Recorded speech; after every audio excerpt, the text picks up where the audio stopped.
Alors, avant que j'oublie, référence grecque 48-66, Sunatléo, s'efforcer de faire quelque chose en même temps avec quelqu'un, combattre.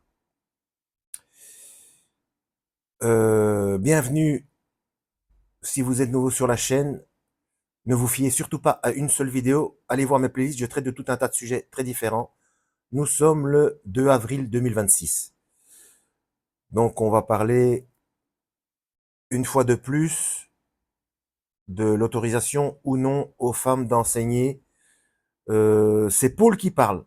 C'est Shaoul, c'est Paul qui parle. Je suis dans Philippiens chapitre 4, verset 2. J'exhorte Évodie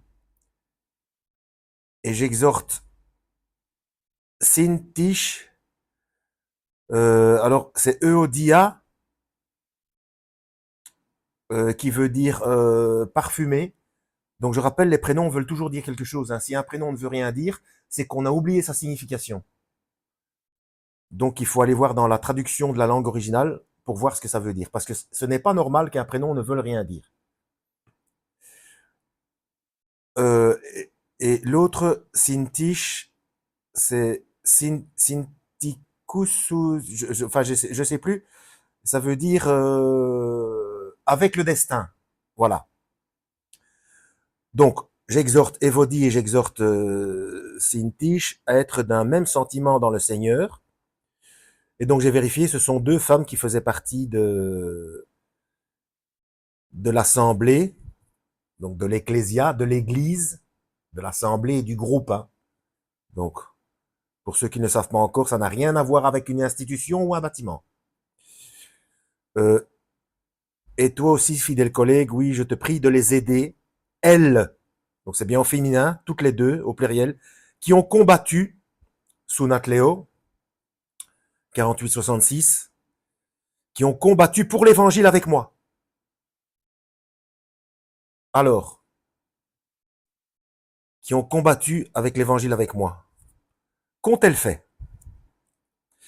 Qu'ont-elles fait? Pour l'évangile. Donc, il ne s'agit pas de tâches ménagères ou bon, pour l'évangile, donc pour la bonne nouvelle, en fait.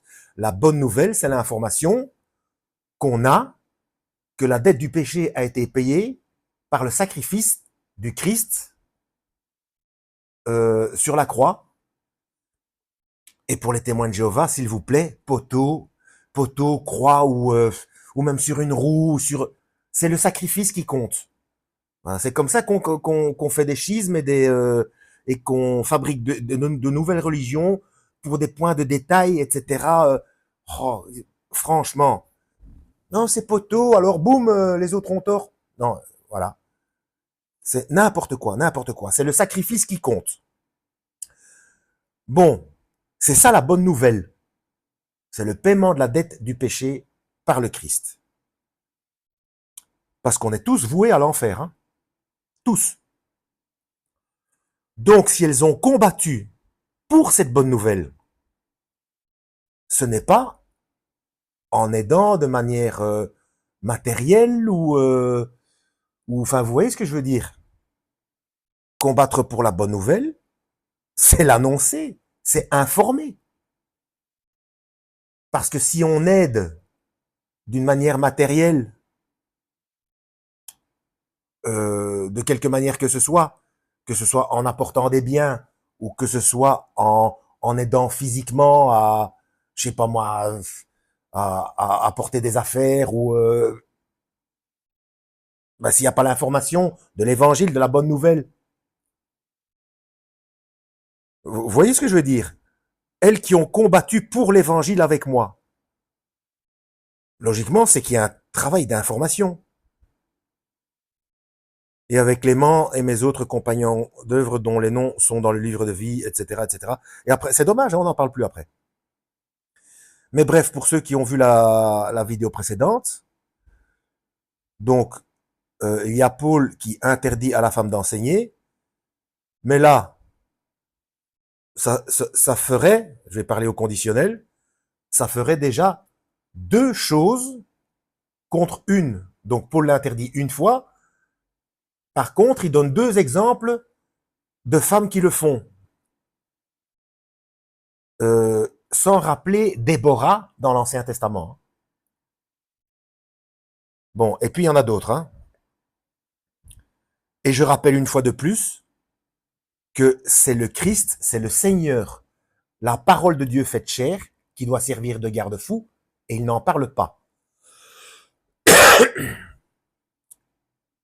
Il dit de renoncer à soi-même et de porter sa croix, c'est-à-dire porter sa croix, ça veut dire que ce n'est pas une partie de plaisir, et de renoncer à soi-même, c'est-à-dire d'être en guerre contre soi-même, donc il s'agit du péché, ou est-ce un péché, que ce soit dans les 10 commandements ou dans tout l'enseignement du Christ, ou est-il un péché d'enseigner pour une femme? Donc il y aurait des types de péchés différents selon le sexe de l'humain. C'est pas un petit peu bizarre? Un péché est un péché, pour qui que ce soit.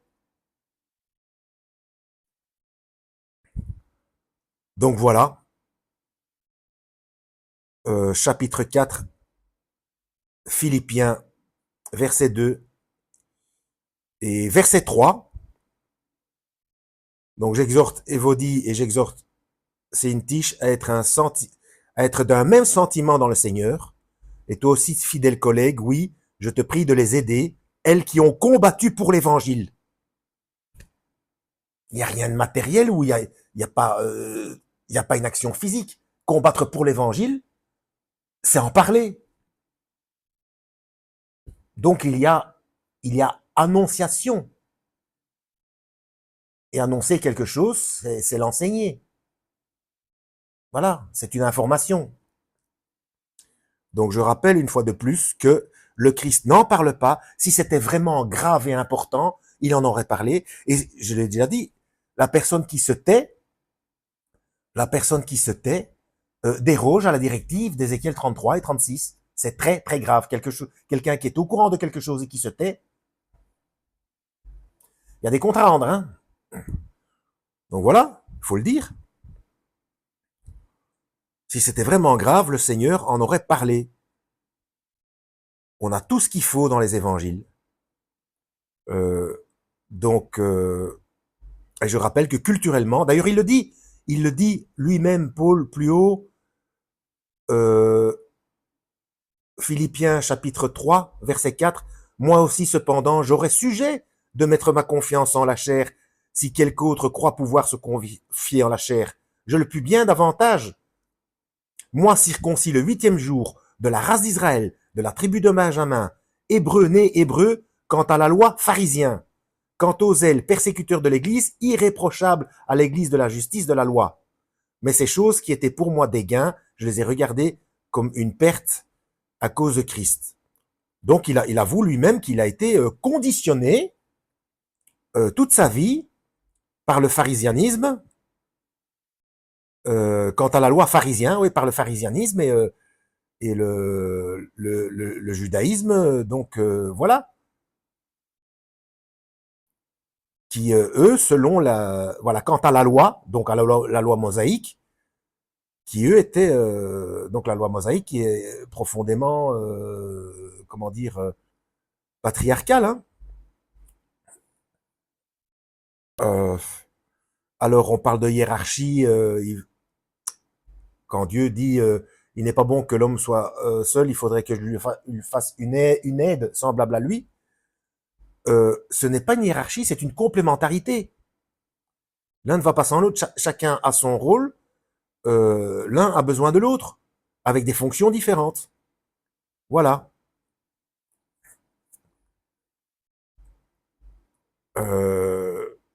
C'est Paul qui dit tout ça. Hein. C'est Paul qui dit tout ça. Christ n'en parle pas. C'est quand même lui le Verbe fait chair. Et si c'était vraiment grave et important, il en aurait parlé. Si c'est quelque chose qui mène en enfer. Vous voyez ce que je veux dire? Et comme Dieu est un Dieu d'ordre, eh bien, pour que les choses fonctionnent bien, il donne des tâches à chacun et à chacune. Mais ce n'est pas... Enfin bref. Donc, elles qui ont combattu sous Natléo, Pour l'évangile, c'est surtout ça, pour l'évangile. Donc, c'est un travail d'information. Voilà, ça fait 10 minutes. Je mettrai ça dans, je sais pas. Vous verrez ça en description. À la prochaine. Lisez la Bible et que Yahweh vous guide.